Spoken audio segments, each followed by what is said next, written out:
किंवा चुकीचं बसत असाल, कारण बसते वेळेस काय होणार आहे, पूर्ण शरीराचं वेट तुमच्या लंबरवर येणार आहे, त्या 5 मणक्यावरती येणार आहे. आणि जर त्या टायमाला तुमचं जर पोझिशन चुकीचं असेल बसण्याचं, तर काय होईल, तर तुमचे वीज बंद होऊ शकते, त्यावर लोड येऊ शकतो, नर्व फ्रेश होऊ शकते आणि तुम्हाला बॅक पेनचा त्रास होऊ शकतो. त्यानंतर दुसरं कारण काय आहे, जर तुम्ही इनकरेक्टली म्हणजे चुकीच्या पद्धतीने जास्तीचं वजन, आता समजा तुमचं वजन आहे 60 किलो, तुम्ही 100 किलोचं वजन उचलायला लागले चुकीचं, काय होईल, साहजिकच तुम्हाला बॅक पेनचे त्रास होतील. किंवा चुकीच्या पद्धतीने वजन उचलत तेव्हा तुम्ही ह्या साईडला उचलाल, तिकडच्या साईडला उचलाल, तर निश्चित तुम्हाला काय होईल, त्रास होईल. बरोबर.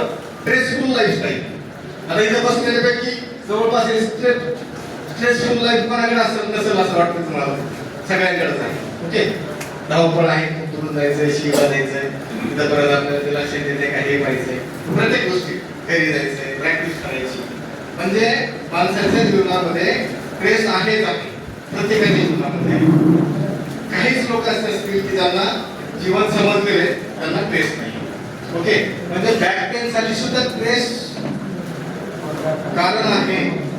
हे काय कारण आहे हे आपण पुढच्या स्लाइड मध्ये पाहणार आहोत, कारण इमोशनवर तुमच्यावाले बरेचसे दुखणे अवलंबून असतात. त्यानंतर आहे loss of flexibility, stiff muscles and joint increase the chance of injury. त्यानंतर poor fitness or being overweight, weak or heavy body with extra pressure. एवढं लक्षात आलं त्याचे कारण, बरोबर लक्षात आलं ना सगळ्यांच्या, समजलं ना सगळ्यांना, तर थोडं चेंज करू. हिंदी आपको समझ में आता है? आता है ना? क्या इसलिए थोड़ी हिंदी भी करो, क्योंकि मुझे इतनी अच्छी हिंदी नहीं आती. हमारे जालना की भाषा है ना, और जालना की भाषा आपने टीवी पे बहुत अच्छी सुनी है. चलो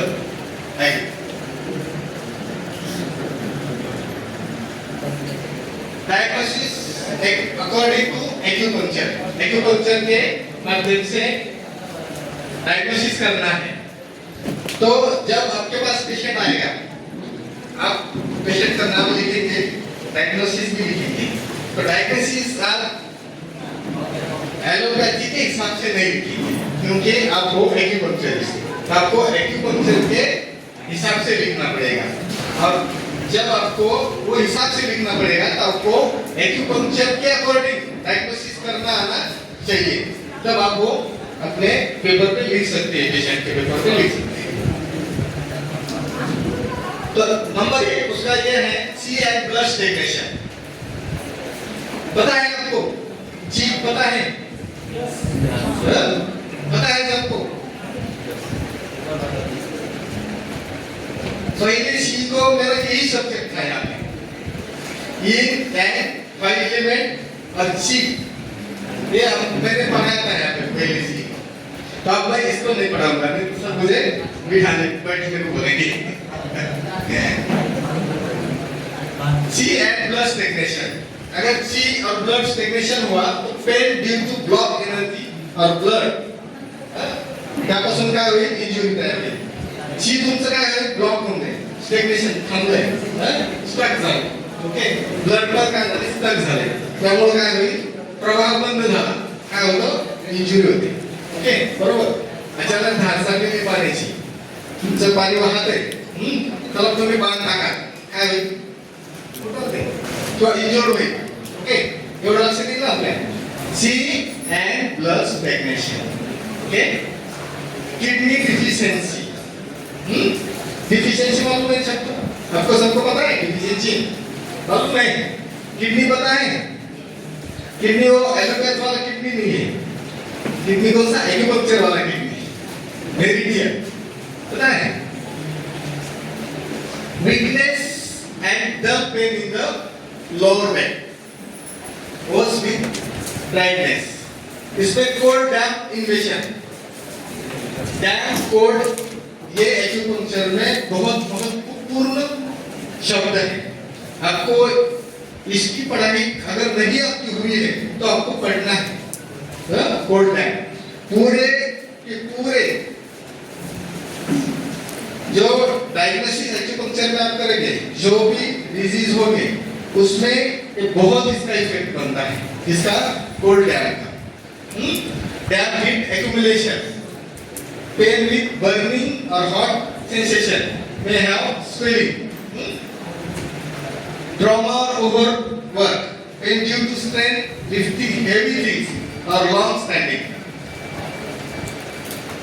ये आपके समझ में आया है सब? आया है? चेंज कर दूं और एक बार रिपीट ले लूं? ठीक है, आगे।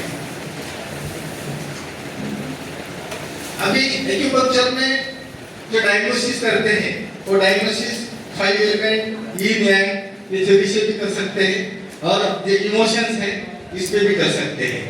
अफेक्ट असेल, सीवर अफेक्ट झालेली असेल, एनर्जी फ्लो तुमच्याला गडबडीत असेल, लिव्हिंग टू इम्बॅलन्स असेल ऑफ यीन आणि यांग मध्ये जर तुमच्या गडबड असेल, यीन आणि यांग तुमचं एक नसेल, सारखं नसेल, बॅलन्सिंग नसेल, इम्बॅलन्स झालं, ओके, वाढलं कमी झालं, ओके, यीन वाढलं यात कमी झालं, यात कमी झालं, यीन वाढलं, इम्बॅलन्स झालं, तर काय होतं तुमचे इमोशनवर काय होतं इफेक्ट होतात आणि इमोशनवरून तुम्हाला डायग्नोसिस करता येतो आणि ट्रीटमेंटही करता येतो, okay. Sound and voice diagnosis करते वेळेस पेशंटचा आवाज तुम्हाला पाहिजे आहे, आवाज कसा आहे, चिरकट आहे, रागीट आहे, ओके, रागीट आहे, तर आपल्याला काय काय डायग्नोसिस होते यातून, रागीट, लिव्हर अफेक्टिंग, बरोबर, आनंदित असत जास्त तर इमोशन मध्ये हार्ट, बरोबर, जॉय येतं ना लक्षात सगळ्यांचे, कारण मी शिकवलेले मागच्या सीला म्हणून याच्यात जास्त कळत जात नाही।